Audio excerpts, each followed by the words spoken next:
ज्ञाना, ती घटिका आली आहे. ये, मी तुझी वाट पाहतोय.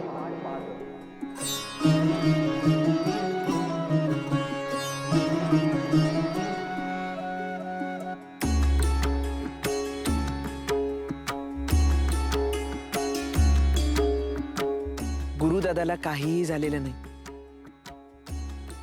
तो सुखरूप आहे.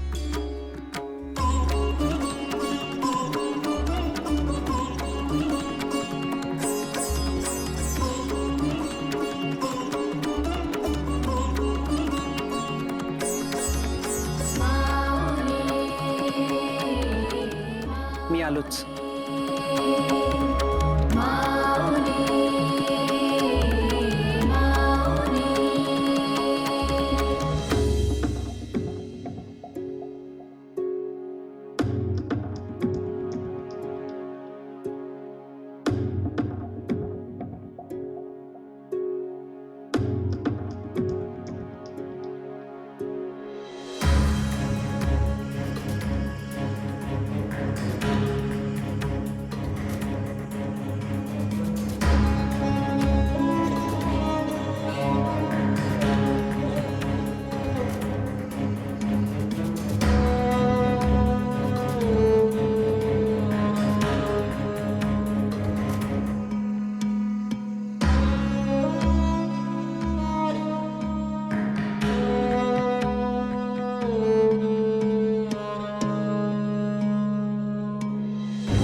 आलास. तुझीच वाट पाहत होतो ज्ञानदेवा.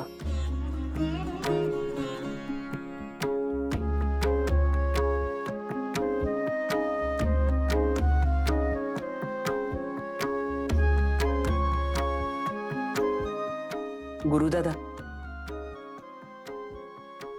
अरे असं काय म्हणतोस?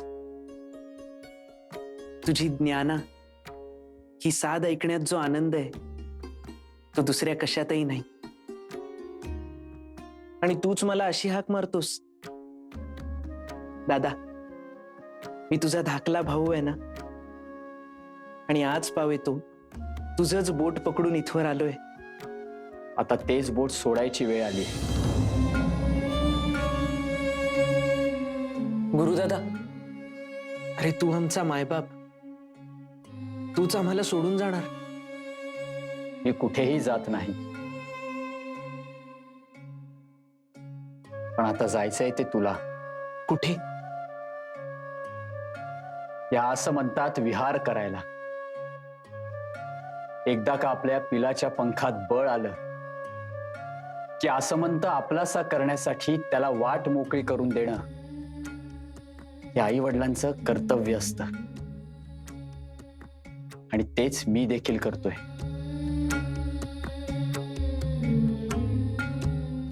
पण आता इथे मी तुझा दादा नाही आणि तू माझा धाकला भाऊ देखील नाहीस.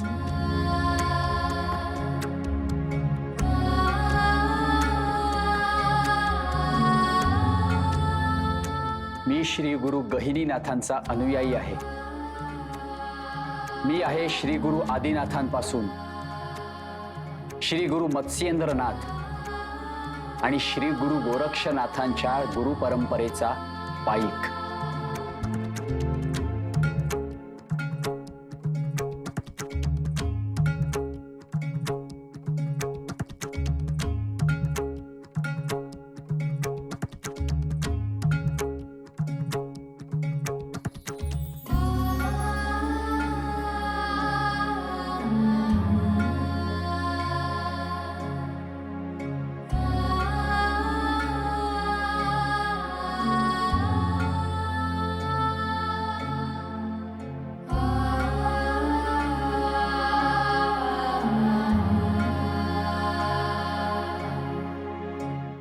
ज्ञानदेवा.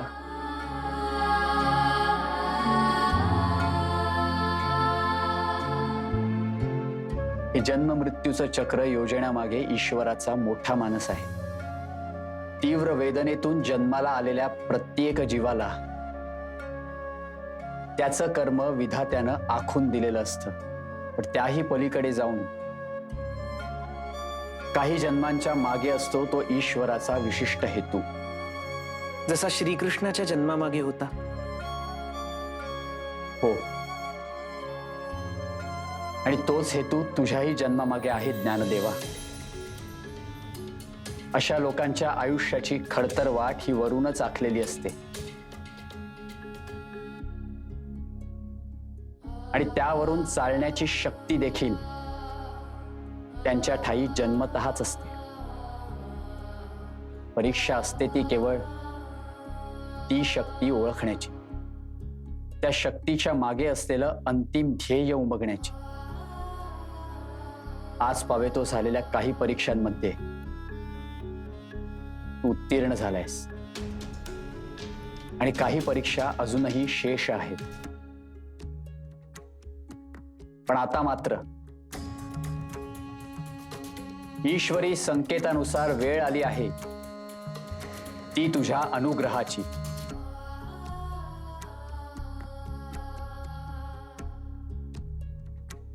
तू जरी या वाटेपर्यंत पोहोचला असलास तरी त्या वाटेवरून तुझं चालणं अजूनही शेष आहे आणि ही परीक्षा मात्र तुला एकट्यालाच द्यायची आहे.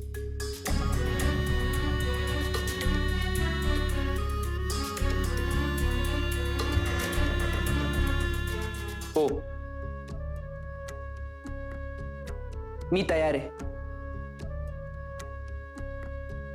पण तू आहेस कोण? परमशक्तिशाली परमपिता परमात्म्याचा मनुष्य धर्माचं पालन करणारा एक साधक. मनुष्य जन्माचं सार्थक कशात आहे? परोपकारात. आणि धर्माचं मूळ? सर्व भूतांच्या ठायी ईश्वराची अनुभूती. अनुभूती कशी प्राप्त होते? निस्वार्थ भक्तीने. भक्तीने काय साध्य होतं? मोक्ष. मोक्ष म्हणजे काय? त्या विश्वाशी, त्या ईश्वराशी एकरूप होणं. आत्म्याचा परमात्म्यापर्यंतचा प्रवास. जन्म मृत्यूच्या चक्रातून स्वतःला गती प्राप्त करून घेणं म्हणजे मोक्ष. मग स्वतःची मोक्ष प्राप्ती की विश्व कल्याण? विश्वकल्याण. हे विश्व आहे म्हणून आपण आहोत.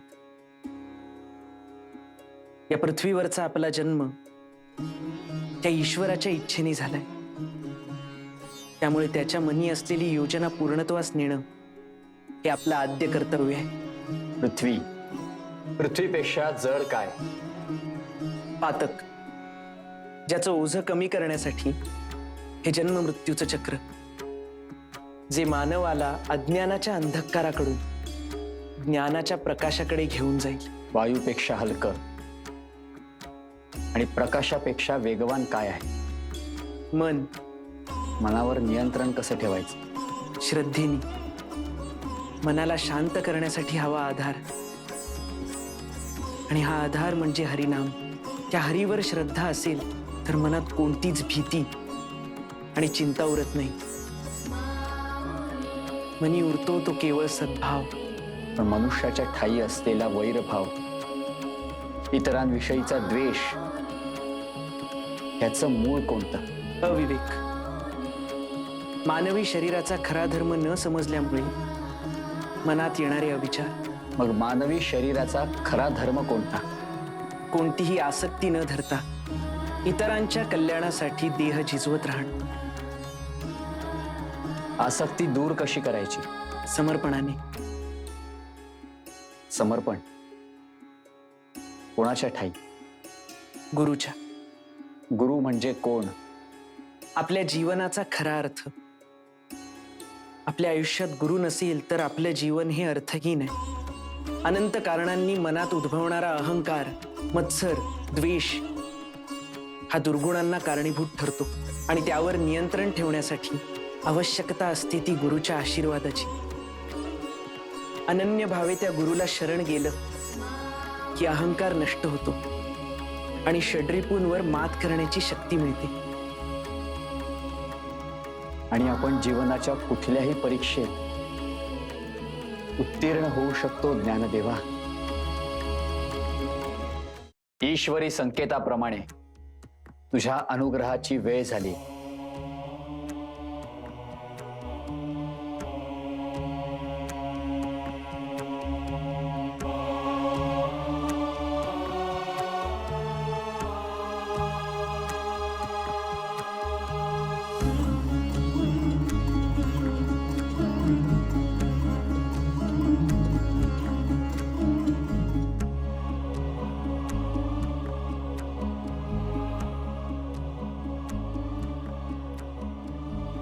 आदेश.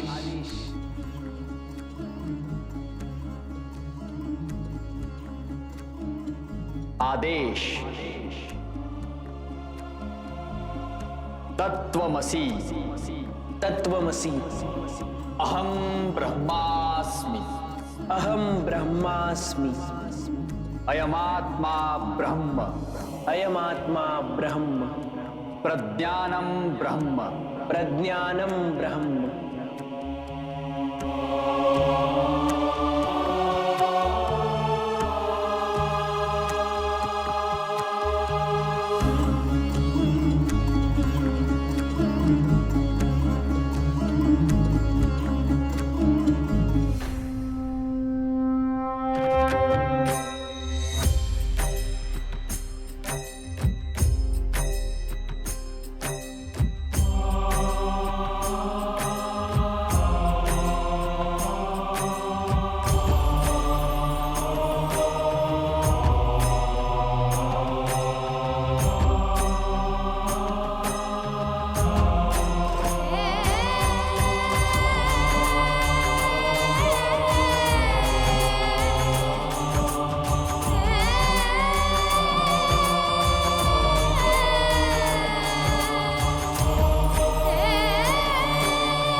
हे ज्ञाननाथा, त्या अनंत अशा नाथ संप्रदायाच्या अद्वैत आनंदमय आणि ऐश्वर्य संपन्न अशा ज्ञानाचा, जे साक्षात श्री गुरु आदिनाथांपासून आलेले आहे आणि गुरु परंपरेनं श्री गुरु गहिनीनाथांकडून मजला प्राप्त झाले आहे, ते ज्ञान आज मी तुला दिले आहे.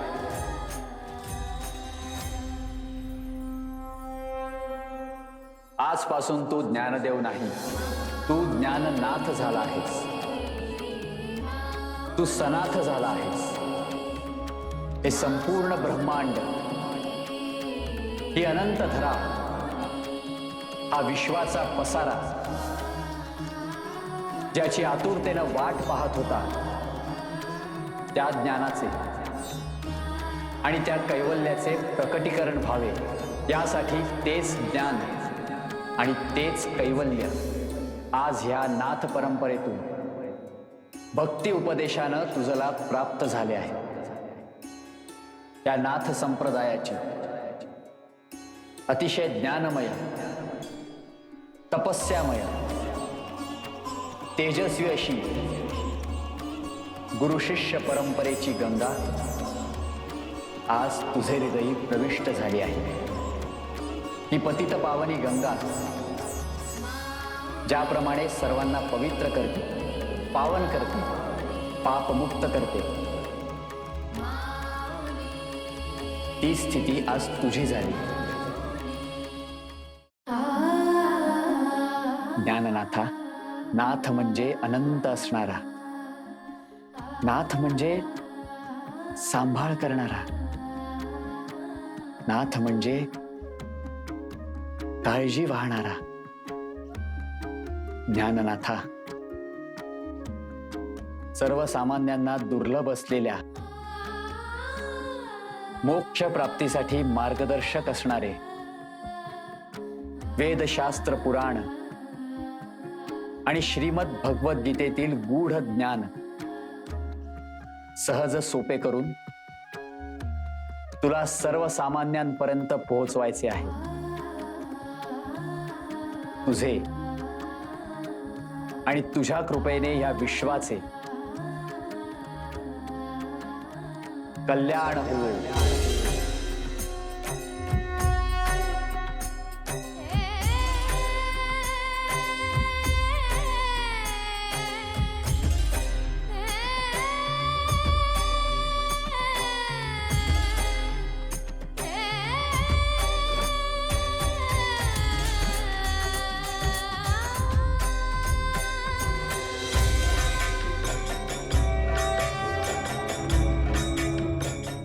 तुझकडून काही साध्य करण्याचे प्रयोजन आहे.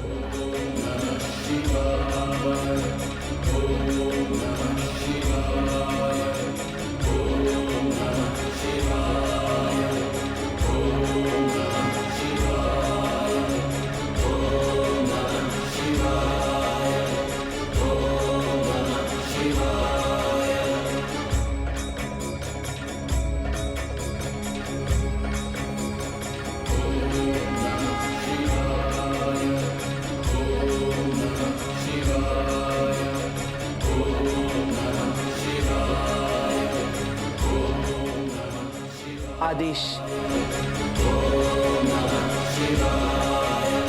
आता तू अधिकारी आहेस.